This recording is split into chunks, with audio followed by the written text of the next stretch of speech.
Okay guys, so shukran. So this is the main square and this is the port. Over here is the port. We saw it before. Just I wanted a reminder, these are the restaurants that are for tourists. Yeah, these are tourist restaurants. They also have great fresh fish and they also cook it for you, but they charge per 250 grams.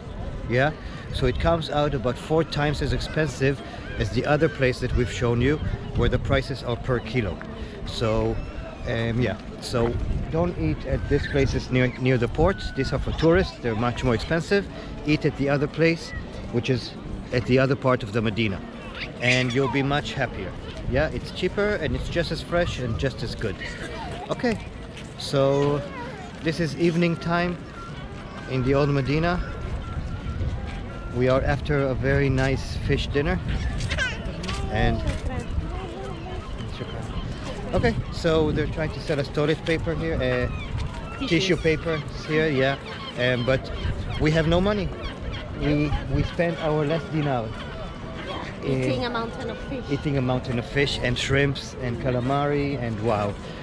All over wow. So like I said, this is the tourist place. Do not eat here and go to the other place that we've shown in a different video, and we'll try to show a few bits of it in this video as well as comparison.